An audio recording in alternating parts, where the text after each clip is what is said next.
हम किसी भी चीज़ को जब छीलते हैं या फिर कोई कूड़ा जब निकालते हैं तो उसको हम कहाँ फेंकते हैं? डस्टबिन में।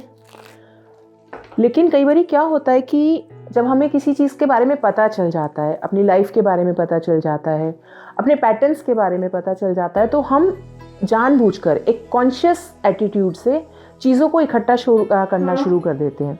मान लीजिए हमारे को ये लग रहा है कि हमें गुस्सा आ रहा है, किसी की बात को लेकर गुस्सा आ रहा है, तो फॉर एन एग्जाम्पल हमें पता है कि EFT से ना एंगर इश्यूज़ सॉल्व हो जाते हैं, तो हम उस गुस्से को एक्यूमुलेट करना शुरू कर देते हैं कि चलो यार शाम को EFT कर लेंगे।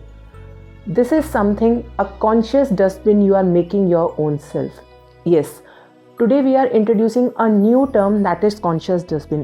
Hello everyone, I'm Dr. Parul Singh, your coach for life, and today we are going to discuss what conscious dustbin is, how we are making our own mind a conscious dustbin, and what are the consequences of making a conscious dustbin.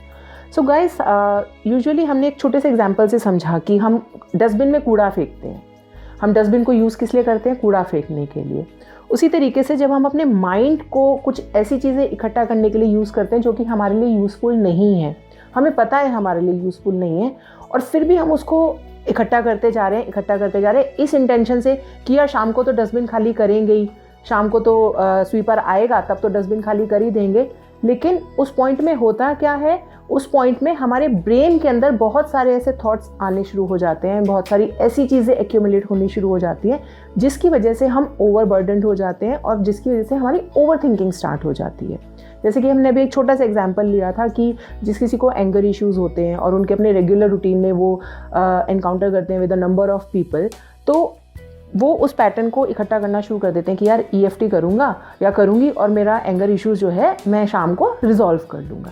लेकिन उस process में होता क्या है? हम जानबूझकर अपने अंदर वो चीज़ इकट्ठी कर रहे हैं, जानते बूझते उस चीज़ को इकट्ठा कर रहे हैं जो कि हमारे लिए यूज़फुल नहीं है। तो उससे होगा क्या? क्योंकि हमारे लिए यूज़फुल नहीं है तो वो हमारा ब्रेन क्या करेगा? हमारे ब्रेन को उसकी नीड नहीं है। अब क्योंकि हमारे ब्रेन को उसकी नीड नहीं है तो हमारे ब्रेन के लिए क्या होगा? ब्रेन के लिए एक ऑपोजिट एक्शन जाएगा। हमारे ब्रेन को एक तरफ हम ये समझा रहे हैं कि गुस्सा नहीं करना चाहिए, और दूसरी तरफ हम क्या कर रहे हैं? हम वही चीज़ अपने ब्रेन के अंदर डाल रहे हैं जिसकी वजह से ब्रेन जो है वो कंफ्यूज हो जाएगा और वो उस नए पैटर्न को अडॉप्ट करने में सक्षम नहीं हो पाएगा, यूज़फुल नहीं हो पाएगा। तो उसका कॉन्सिक्वेंस क्या होगा कि जिस पैटर्न को आपने एक टाइम के साथ बिल्डअप किया है, जिस पैटर्न को आपने अपने सबकॉन्शियस ब्रेन में ले जाके बिल्डअप किया है, वहाँ पे एक कन्फ्यूजन क्रिएट हो जाएगी, करना है या नहीं करना है। और उस कन्फ्यूजन में क्योंकि बाय डिफ़ॉल्ट हम एडेप्टेबल होते हैं नेगेटिव प्रोसेस को ज़्यादा जल्दी एडेप्ट करने के, तो वहाँ से क्या होगा कि हमारा ब्रेन उस कन्फ्यूजन में एंगर इश्यूज़ को एडेप्ट करना शुरू कर देगा और वहाँ से फिर वही हम बैक टू पेविलियन आ जाएंगे। और फिर हमारा थॉट प्रोसेस क्या रहेगा कि यार अभी तो इतना आपने सेल्फ वर्क किया था, अभी तो मैंने इतनी सारी चीज़ें समझी थी, फिर क्यों ये चीज़ें मेरे साथ हो रही हैं? सो ये चीज़ें इसलिए हो रही हैं क्योंकि कहीं ना कहीं कॉन्शियसली आपने उन चीज़ों को इकट्ठा करना शुरू कर दिया जो आपके लिए एज अ गार्बेज है।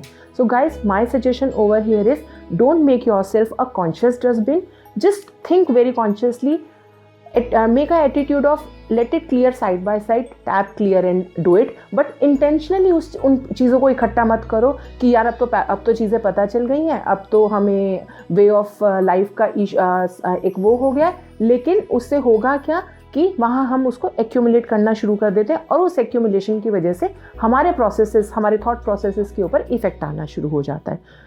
So for any further assistance, you can contact me on the given number on the screen. And for anything like you want to go for the past videos or you want any assistance regarding what these terms are, you can subscribe to my YouTube channel. Thank you.